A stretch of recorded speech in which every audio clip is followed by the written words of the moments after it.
حضرات محترم، حضور پاک صلی اللہ علیہ وآلہ وسلم کے تمام صحابہ ہمارے لیے چمکتے ہوئے ستارے ہیں، ہدایت کے راستے ہیں۔ کریم آقا صلی اللہ علیہ وآلہ وسلم نے ارشاد فرمایا، میرے صحابہ ستاروں کی مانند ہیں، جو ان کی اقتداء کرے گا ہدایت پا جائے گا۔ حضور پاک صلی اللہ علیہ وآلہ وسلم کے صحابہ کرام کی تعداد مختلف روایات بیان کی گئی۔ 1.25 لاکھ صحابہ، 1,40,000 مختلف تعداد بیان کی گئی۔ جتنے بھی کریم آقا صلی اللہ علیہ وآلہ وسلم کے صحابہ ہیں، تمام کے تمام حق پر تھے۔ اور ان صحابہ کرام میں ایک صحابی رسول جن کا نام نامی اسم گرامی حضرت سیدنا خالد بن ولید رضی اللہ تعالیٰ عنہ ہے۔ آپ کا مختصر میں تعارف عرض کرنا چاہوں گا۔ آپ کے والد کا نام اور نسب جو ہے ولید بن مغیرہ بن عبداللہ بن عمر بن مخزوم بن طیب بن مرہ۔ حضور پاک صلی اللہ علیہ وآلہ وسلم کے 7ویں دادا مرہ ہیں، تو 7ویں پشت میں حضرت سیدنا خالد بن ولید رضی اللہ تعالیٰ عنہ کا نسب جو ہے حضور پاک صلی اللہ علیہ وسلم سے مل جاتا ہے۔ آپ کی والدہ کا نام لبابہ صغرا بنت حارث ہے، ام المومنین بنت حارث کی ہمشیرہ ہے۔ تو اس طرح حضور پاک صلی اللہ علیہ وآلہ وسلم حضرت سیدنا خالد بن ولید رضی اللہ تعالیٰ عنہ کے حقیقی خالو بھی ہیں، خالو ہیں۔ حضرت سیدنا خالد بن ولید رضی اللہ تعالیٰ عنہ کے خاندان جو ہے، آپ کے 6 بھائی اور 2 بہنیں ہیں۔ آپ کے 2 بھائی ہشام اور ولید یہ مسلمان ہوئے، اور ایک بہن کی شادی صفوان بن امیہ سے اور دوسری کی حارث بن ہشام سے ہوئی۔ آپ کے والد ولید جو تھے رؤسائے مکہ میں سے آپ کا نام ہے، جو مکہ کے بڑے بڑے رؤساء امراء تھے، ان میں ایک نام ولید بن مغیرہ کا بھی آتا ہے۔ مکہ سے طائف تک آپ کے باغات تھے، اور قریش کے جو مشہور قبیلے ہیں بنو ہاشم، مخزوم، قریش کے قبیلوں میں پہلا نمبر بنو ہاشم کا آتا ہے، اور دوسرے نمبر پہ قبیلہ بنو مخزوم کا، اور یہ مخزوم قبیلے سے تعلق رکھتے تھے، اور اتنے مالدار تھے کہ ایک سال پورے بنو ہاشم مل کر کعبۃ اللہ کا غلاف تبدیل کیا کرتے تھے، اور ایک سال اکیلے ولید بن مغیرہ اپنے مال سے کعبۃ اللہ کا غلاف تبدیل کیا کرتے تھے۔ رؤسائے قریش، رؤسائے مکہ میں ان کا ایک نام تھا۔ اور حضرت سیدنا خالد بن ولید رضی اللہ تعالیٰ عنہ کی پیدائش کے بارے میں علماء نے لکھا کہ صحیح فرمائے کہ آپ کی پیدائش کی کوئی تاریخ معلوم نہیں ہو سکی۔ مختلف حوالوں سے اس قدر معلوم ہوا کہ ظہور اسلام کے وقت جب اسلام کا ظہور ہوا، رسول اللہ صلی اللہ علیہ وآلہ وسلم کی بعثت ہوئی، اس وقت آپ کی عمر 17 سال تھی۔ 17 سال کی عمر حضرت خالد بن ولید رضی اللہ عنہ، اور آپ کا بچپنا اور آپ کی تربیت جس طرح عرب میں رواج تھا، بچے پیدا ہوتے تو دائیاں آ کے بچوں کو لے جاتی، دیہات میں گاؤں میں لے جاتی، وہاں پہ ان کی تربیت ہوتی، پرورش ہوتی ان کی، اور جس ماحول میں سیدنا خالد بن ولید رضی اللہ تعالی عنہ نے پرورش پائی، تربیت حاصل کی، وہ ماحول ہی کچھ ایسا تھا، وہاں بچوں کو ہی فرمائے جنگی تربیت دی جاتی تھی، نیزہ بازی، شاہ سواری، شمشیر زنی اور جنگی داؤ پیچ۔ آپ بچپن سے ہی بڑے بہادر اور زیرک تھے اور جنگی مہارت بچپن سے ہی رکھتے تھے۔ جیسے آپ کی جوانی کا فرمائے کہ ماحول آیا تو لوگ آپ کی بہادری کے فرمائے کہ بڑے تعریف کان ہوئے کہ آپ کی بہادری کا چرچا ہوا عرب کے اندر جب آپ جوان ہوئے۔ اور آپ کا حلیہ مبارک جو علماء نے بیان فرمایا کہ آپ کے چہرے پر چیچک کے ہلکے ہلکے نشانات تھے، جسم مضبوط اور فرمائے کہ کسا ہوا اور سینہ بڑا کشادہ تھا۔ حضرت سیدنا خالد بن ولید رضی اللہ تعالیٰ عنہ اور آپ کی زندگی کا یہ ماحول اسلام سے پہلے جس طرح آپ کے والد اسلام کے مخالف تھے، آپ بھی اسلام کے شدید ترین مخالفوں میں سے تھے۔ اور حضور پاک صلی اللہ علیہ وآلہ وسلم اور صحابہ کی مخالفت فرمائے کہ خاص کر فرمائے کہ بدر اور احد کی جنگ میں بھی معلوم ہوئی، اور بدر میں بھی ولید بن مغیرہ فرمائے کہ مسلمانوں کے سخت ترین دشمنوں میں سے تھا۔ اور احد کے میدان میں ایک موقع تو ایسا آیا کہ مسلمان فتح کر چکے تھے اور فرمائے اس جنگ میں فتح ہو گئی تھی، مسلمان بڑے بڑے سورماؤں کو بھگانے میں کامیاب ہوئے، لیکن اس وقت بھی جو مسلمانوں کو نقصان پہنچا وہ حضرت فرمائے خالد بن ولید کی وجہ سے۔ یہ بہت چالاک اور بہت بڑے دانا تھے اور بہادر تھے، انہوں نے موقع کو غنیمت جانا، پیچھے سے دیکھا درہ خالی ہے اور پیچھے سے ہی حملہ کیا، اور ان کی وجہ سے ہی مسلمانوں کو سخت نقصان پہنچا تھا۔ اور صلح حدیبیہ کے موقع پر جب دونوں طرف سے فرمائے کہ صلح نامہ لکھا گیا، اس وقت سے خالد بن ولید رضی اللہ تعالیٰ عنہ کے دل میں اسلام کی محبت پیدا ہونا شروع ہو گئی، اور آپ کے دل میں اسلام کی محبت پرورش پانے لگی، اور آپ کے دل میں حضور پاک صلی اللہ علیہ وآلہ وسلم کو قریب سے جاننے کی خواہش پیدا ہوئی کہ میں دیکھوں تو صحیح، جن کا اتنا چرچا ہے، لوگ جوب در جوب آ رہے ہیں، آخر فرمائے یہ کس مقام پہ ہیں، ان کا رتبہ کیا ہے؟ فرماتے ہیں جب قریب سے میں نے آپ کی پہچان کرنا شروع کی تو مجھے معلوم ہوا حضور پاک صلی اللہ علیہ وآلہ وسلم اور آپ کے صحابہ فرمائے کائنات کے پاکیزہ ترین لوگ ہیں، پاکیزہ ترین لوگ ہیں۔ آپ فرماتے ہیں کہ حضور پاک صلی اللہ علیہ وآلہ وسلم آپ کے دل میں آپ کی محبت پیدا ہونے لگی، ادھر سے خالد بن ولید کے دل میں اسلام اور بانی اسلام کی محبت، شار اسلام کی محبت پیدا ہوئی، تو ادھر رحمت عالم صلی اللہ علیہ وآلہ وسلم بھی اس بات سے بے خبر نہ تھے۔ جبریل امین نے آ کے بتایا تھا آقا خالد بن ولید کے دل میں اسلام کی محبت گھر کر چکی ہے، اسلام کا نور چمکنے لگا ہے۔ تو کریم آقا صلی اللہ علیہ وآلہ وسلم نے ایک دن آپ کے بھائی جو پہلے اسلام لا چکے تھے، ولید فرمایا کہ ان کا نام تھا، حضور پاک صلی اللہ علیہ وسلم نے ان کو بلایا اور کہا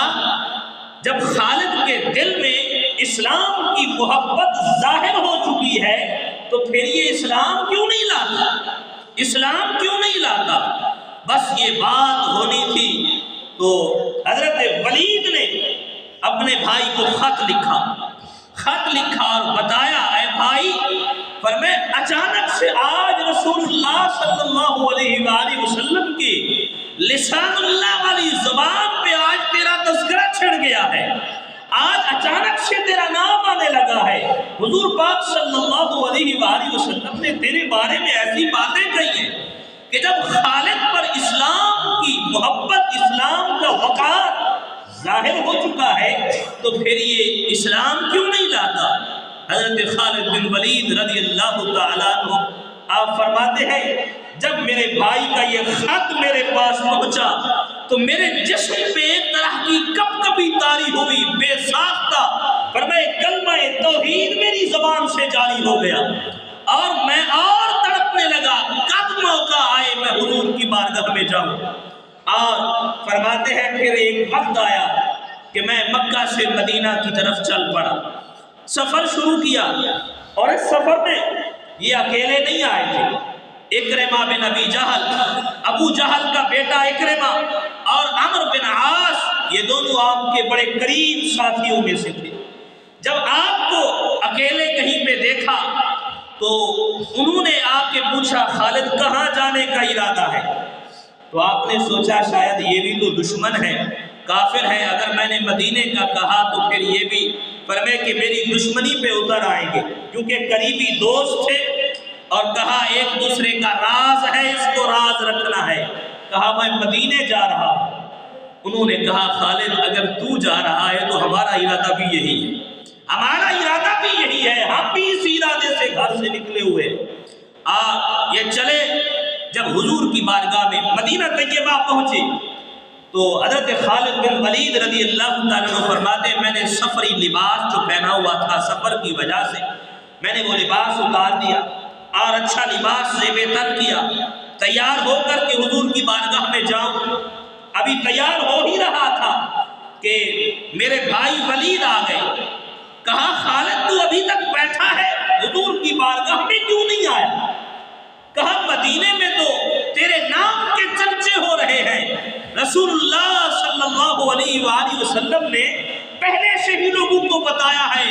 مدینہ طیبہ میں کچھ بہادر آنے والے ہیں۔ فرمائے بہادر آنے والے ہیں، ارے تمہارے نام کے یہاں پہ پہلے ہی چرچے ہو رہے ہیں، لوگ تو تمہارے انتظار میں ہیں، رسول اللہ تمہارا انتظار کر رہے ہیں۔ حضرت سیدنا خالد بن ولید رضی اللہ تعالیٰ عنہ فرماتے ہیں کہ میں حضور کی بارگاہ میں آیا اور فرمائے کہ کریم آقا صلی اللہ علیہ وآلہ وسلم نے مجھے دیکھا، فرمائے میں حضور کے قدموں میں آ کے بیٹھا، فرمائے کہ توحید و رسالت کا اقرار کیا، کلمہ طیبہ پڑھا۔ جب میں نے کلمہ پڑھا تو حضور کے لب مبارک پہ مسکراہٹ چھا گئی، میرے قریب مسکرا رہے تھے، اور رحمت عالم صلی اللہ علیہ وسلم کی زبان مبارک سے بے ساختہ یہ کلمات نکلے، الحمدللہ الذی ہداک الی الاسلام۔ فرمائے تمام تعریفیں اس اللہ کے لیے ہے، اے خالد جس نے آپ کو اسلام کی ہدایت عطا فرمائی، ہدایت عطا فرمائی ہے۔ تو حضرت خالد بن ولید رضی اللہ تعالیٰ عنہ جرنیل صحابہ فرمائے حضور کی بارگاہ میں بیٹھے ہیں، سر جھکا کے بادب میرے قریب کی بارگاہ میں عرض کرتے ہیں آقا میں تو بہت گناہگار ہوں، میں نے مسلمانوں کو بہت اذیتیں دی ہیں، بہت تکلیفیں دی ہیں، کئی مسلمانوں کو جنگ میں مارا ہے، یا رسول اللہ میرے گناہوں کا کیا ہوگا، میرے گناہ کیسے معاف ہوں گے؟ اللہ کے محبوب علیہ السلام نے ارشاد فرمایا اے خالد تیرا اسلام لانا ہی میرے گناہوں کا کفارہ ہو گیا، تیرا اسلام لانا ہی میرے گناہوں کا کفارہ ہو گیا ہے۔ آپ فرمائے کہ حضرت خالد بن ولید رضی اللہ تعالیٰ عنہ ساری دنیا آپ کے نام سے واقف ہے، مورخین نے مختلف حوالہ جات سے لکھا، مختلف روایات سے کہ آپ نے 125 جنگوں میں شرکت کی ہے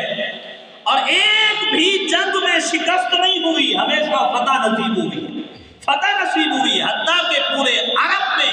یہ بات مشہور ہو گئی تھی کہ جس جنگ میں خالد جاتا ہے اس میں فتح ہی غالب ہوتی ہے، فتح ہی ملتی ہے، کبھی شکست نہیں آتی، شکست نہیں آتی۔ حضرت سیدنا خالد بن ولید رضی اللہ عنہ کا نام ہی کفار کے لیے کافی ہوتا ہے،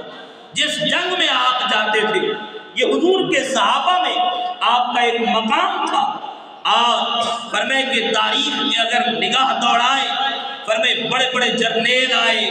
غیر مسلموں میں بھی، فرمائے نیپولین، سکندر، فرمائے ہٹلر جیسے بڑے بڑے جرنیل آئے، لیکن خالد بن ولید رضی اللہ تعالیٰ عنہ کی پرچھائی کے برابر بھی نہیں ہو سکتے، یہ آپ کا رتبہ تھا۔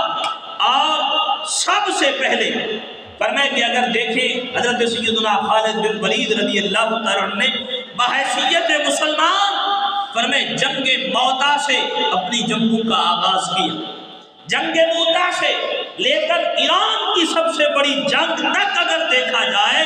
تو فرمائے کہ کوئی بھی خالد بن ولید رضی اللہ تعالیٰ عنہ کی جنگوں میں مہارت کا فرمائے انکار نہیں کر سکتا۔ جتنی بڑی بڑی جنگیں سامنے آئیں، آپ فرمائے کہ جنگ موتا کو ہی دیکھ لیں۔ فرماتے ہیں کہ جنگ موتا جمادی الاول سن 8 ہجری میں ہوئی۔ 8 ہجری میں ہوا ایسا کہ شرجیل والی بصرہ تھا، یہ بصرہ کا گورنر تھا، تو اس کے پاس رسول اللہ صلی اللہ علیہ وآلہ وسلم نے قاصد بھیجا، حارث بن عمیر رضی اللہ تعالیٰ عنہ قاصد بھیجا۔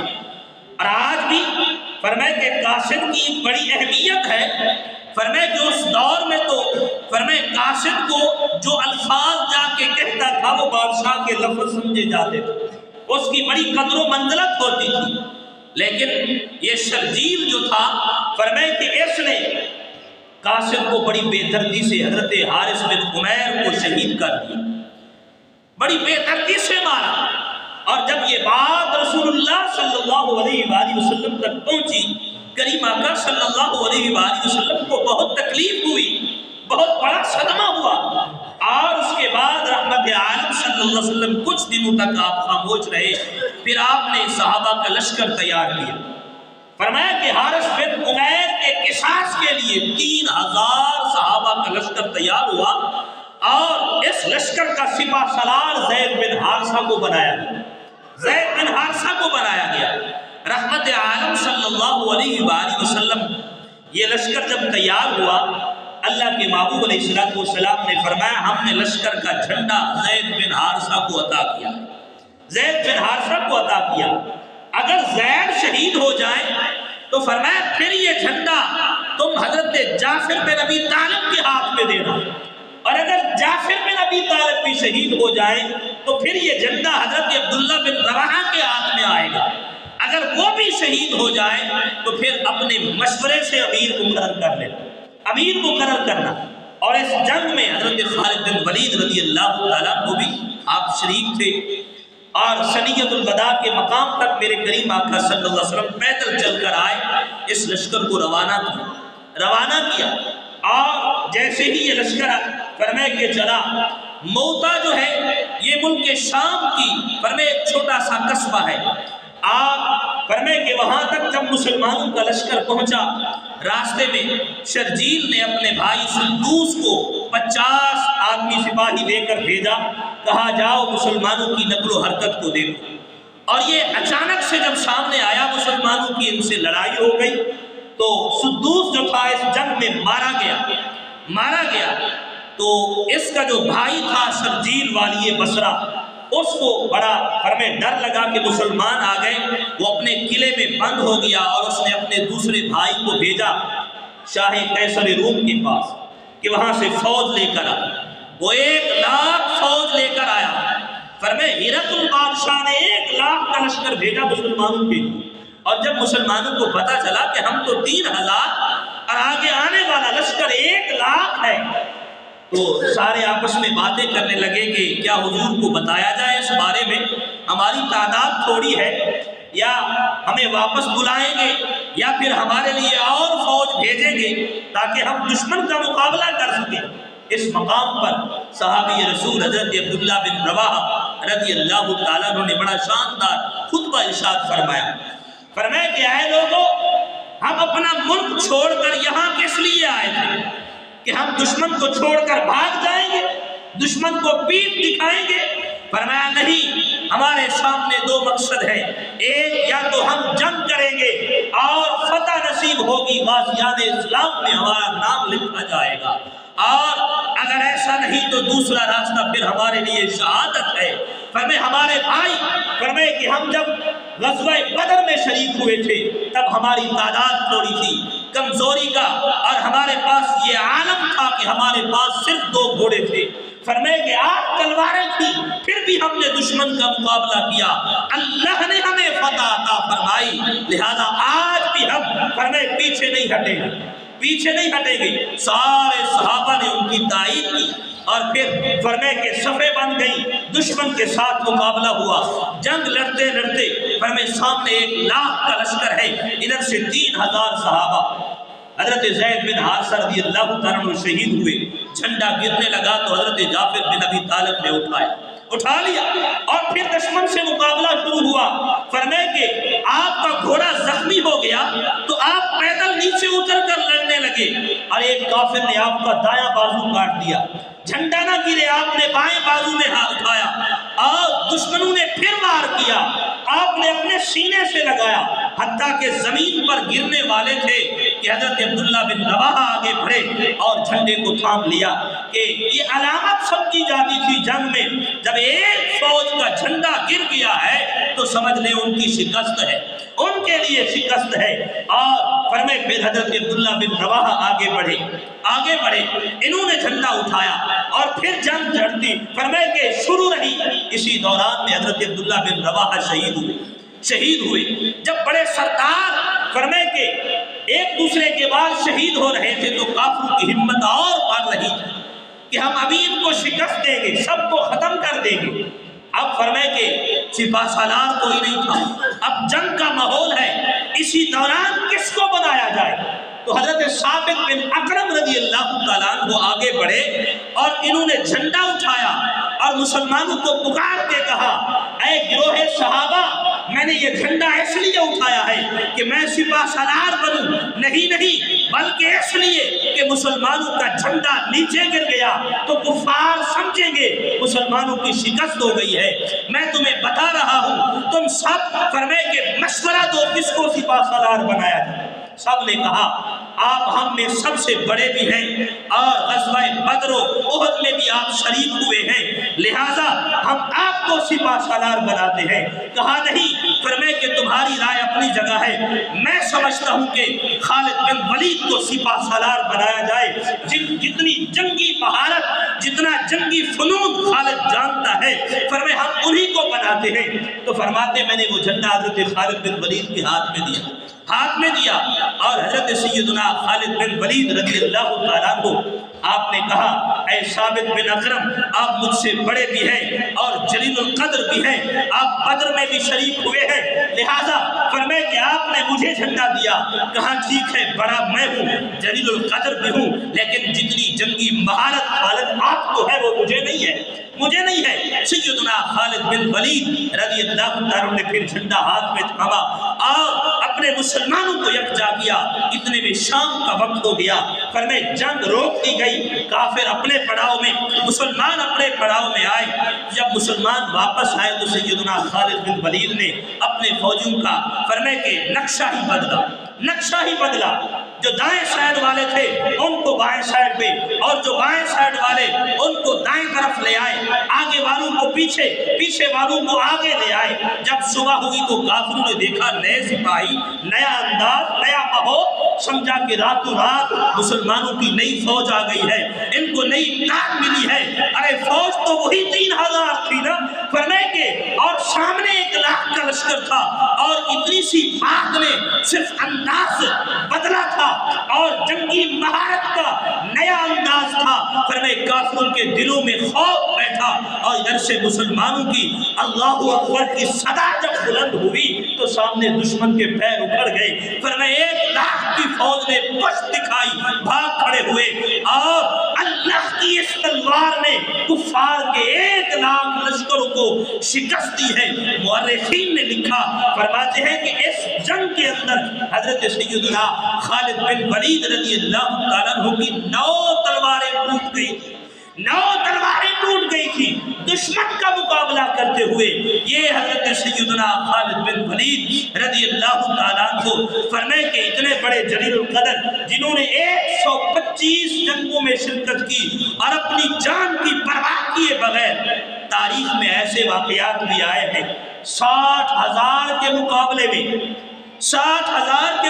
میں جنگ یرموک کے موقع پر سیدنا خالد بن ولید رضی اللہ تعالیٰ عنہ 60 سپاہی لے کر آگے بڑھے تھے